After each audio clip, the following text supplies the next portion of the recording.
Makanya di Quran itu ilmu tertinggi diantaranya menurut orang tasawuf qulillah tsumma dzarhum fi khaudihim yalabun. Saya itu gak pernah loh takut mati meskipun saya masih muda, karena saya bayangkan mati itu ya baik-baik saja.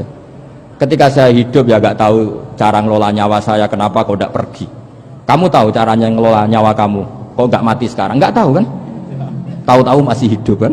Tahu-tahu diutang semacam-macam lah. Sebetulnya kita zaman hidup pun gak tahu cara ngelola nyawa kita, cara kerja jantung kita, cara kerja paru-paru kita. Nanti setelah kita mati pun tidak tahu caranya hidup ketika kita.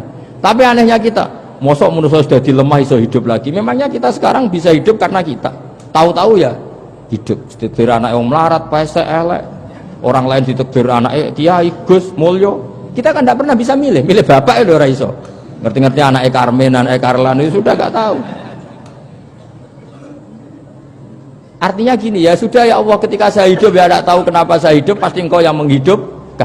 Ketika saya mati juga tidak tahu kenapa saya mati, pasti engkau yang menghidupkan dan mematikan. Maka saya akan baik-baik saja di akhirat, karena ketika di dunia Tuhannya yang engkau, ketika di akhirat Tuhannya, dan sifat engkau tidak akan rubah, tetap arhamur rahimin.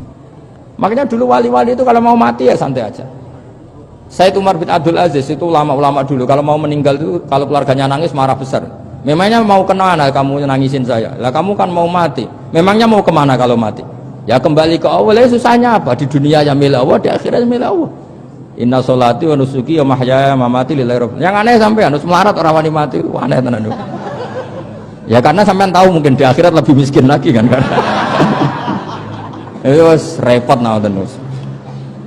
Coba kalau dari awal kita menstatuskan diri kita biadillah. Inna sholati wa nusuki wa mahyaya wa mamati. Tapi kamu salah status, mengatakan kehidupan adalah momen untuk mencari kesejahteraan, kehidupan adalah momen untuk cari karir. Kamu mensifati kehidupan secara salah. Jika kamu terjebak nyari karir, nyari kaya. Coba kalau kamu pakai mazhabnya Sufi, kehidupan adalah pemberian dari Allah untuk kembali kepada Allah. Kematian ya seperti itu. Akhirnya ya santai saja. Inna sholati wa nusuki wa mahyaya wa mamati lillahi rabbil alamin. Istri juga gitu. Saya itu tidak sombong, saya itu mulai nikah sampai sekarang itu hampir gak pernah tukaran sama istri.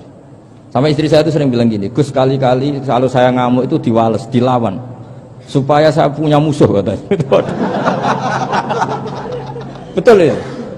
Ya saya bilang gini, Allah itu maha baik sama saya. Ketika harmonis, ganjaran saya ya lewat harmonis itu, sehingga saya ngasih uang, menyenangkan Anda. Ketika Anda marah, ganjaran saya lewat sabar. Ya sudah, itu semuanya baik. Kalau kamu marah, saya tidak dapat pahala. Makanya kalau kamu marah tak dengerin. Ini cara Allah membuat pahala tanpa bayar, kata saya. Justru kalau pas rukun itu untuk dapat pahala harus nyervis, jajak nukokno kelambi mahal, katanya. Boros itu pahala yang boros, katanya. Tapi kalau kamu marah, ini pahala paling murah, nggak usah biaya, dapat apa? Pahala, cukup sabar. Lu tuh kalau terlatih lama-lama dapat ya biasa saja.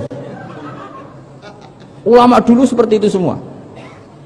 Imam Syafi'i itu pernah ada orang baik sekali sama beliau. Orangnya itu munafik padahal. Tapi kalau setelah keluar dari Imam Syafi'i dia memaki-maki Imam Syafi'i. Suatu saat beliau dikasih tahu, orang yang tadi muji-muji jenengan itu di luar maki-maki jenengan. Imam Syafi'i itu guyu. Guyu sebenarnya bukan alhamdulillah. Muridnya kan janggal. Ini dikasih tahu gitu. Alhamdulillah. Kenapa ya Imam Syafi'i, dia kan di luar maki-maki jenengan. Berarti aku wong wibawa, ning ngarepku rawani. Ya jadi dianggap enteng saja melihat. Berarti aku wong wibawa, ning ngarepku ora wani. Ya sudah. Terus ketika ditanya, tapi itu kan bahaya bagi Anda karena memfitnah Anda gini-gini. Kata beliau, zaka Allah. Yang ngritiknya bahaya itu hanya Allah Ta'ala. Yang lainnya enggak bahaya. Karena ini makhluk dhaif, enggak penting. Loh, kamu sampai tersisa dikritik orang karena kamu nganggap makhluk itu penting. Ini gobloknya sampean.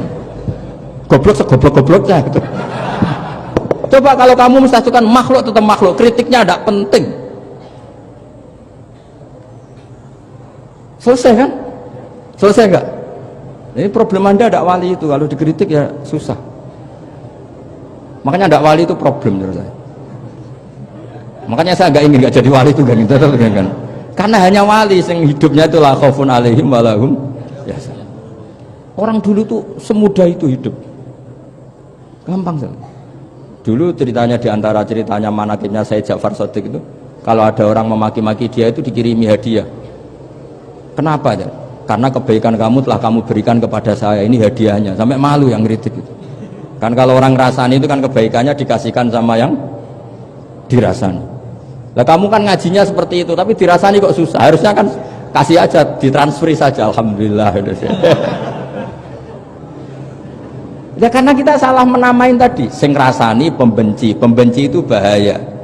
Sehingga kamu mereaksi secara serius. Coba kalau kamu pakai hukumnya Allah dan Rasul, pembenci itu pemberi kebaikan. Istri marah adalah pemberi kebaikan. Ada yang berani mulai mempraktekkan? Latih begitu terus, insya Allah nanti hidup kamu barokah. Itu disebut wa'allama adamal asma. Dan itu yang diajarkan Rasulullah. Rasulullah itu kalau ngajarkan hidup itu gampang sekali. Allahumma ja'alil hayata ziyadatan li fi kulli khairin wal mauta rohatan li min kulli syarrin. Jadi kalau kita hidup anggap saja peluang untuk nambah kebaikan. Kalau kita mati anggap saja akhir dari semua potensi kejahatan kita. Anda sekarang mungkin tidak zina tapi potensi zina. Anda sekarang tidak korupsi, potensi korupsi. Anda sekarang tidak selingkuh, tetap potensi selingkuh. Lah anggap saja kalau mati berarti akhir dari segala potensi itu. Alhamdulillah. Makanya saya tuh nggak pernah takut mati. Karena saya misalnya setiap saat mati ya saya nanti akan bilang, ya Allah ini sudah mau mati berarti mau akhir dari segala potensi keburukan saya. Alhamdulillah. Makanya itu ulama-ulama dulu kalau ada preman mati, saya guys tonggone ra gelem muni saya. Waduh preman kurang ajar. Saya guys tonggone tetap ra gelem muni saya. Padahal kiai ini muni, saya guys pun mati pun mboten saged macam-macam niki pasti. Karena dia dengan mati berarti rohatan mengguli syarrin, keburukannya tidak terulang lah. Lah keburukan nggak terulang lagi itu saya apa buruk? Saya. Makanya kiainya minta saya guys niki tonggone cek menengahin. Saya guys menengahin. Makanya suatu saat kalau ada gitu kamu harus bilang apa? Saya pun buatan jahat malih pun mati. Jadi kayak apa coba? Coba sekali-kali statuskan kalau al hayat adalah ziyadatan lana fi kulli khairin, al maut adalah rohatan lana min kulli syarrin. Sehingga kita hidup ya happy, mati juga happy, gak masalah. Terus kayak misalnya mendingin, tapi anak bojoku piye? Memang selama hidup anak bojomu bahagia. Ketoknya ya tambah musibah ya, Cok. Malah sombong lagi kamu, seakan-akan kamu Tuhan yang bisa mensejahterakan manusia. Wong isih urip buat bojomu wis ndonga muga-muga nang mati malah. Karena gak jelas. Dan ini penting, ini saya utarakan. Jadi ini saya cicil juz 1 wa allama adamal asma. Makanya kata Rasulullah, ala ta'jabuna kaifa yasrifu wa annisat ma quraisin wa dhamma. Ini penting, nama itu penting. Karena sekali nama ini salah, coba misalnya orang sepakat darani Fir'aun itu wujida ba'da alam yakun. Fir'aun itu ada yang dulu-dulunya tidak ada. Hal ata alal insani hinum minad dahri lam yakun syai'am mazkur. Coba kalau kamu melihat sekarang kamu hidup itu apa? Untuk sujud itu murah, gampang. Untuk mengenal Allah itu gampang kita kenal karena Allah itu adzaru minadz dzahir. Adzaru dzahir itu Allah, zat yang begitu jelas. Lah mati itu mau apa? Ya menuju Allah. Hidup menyaksikan Allah, mati menyaksikan Allah, itu nyaman. Yang menjadi tidak nyaman karena kamu salah bikin status. Hidup untuk menggapai cita-cita, untuk sukses. Wong komo yo muni ngono, lonte yo muni ngono, copet yo muni ngono.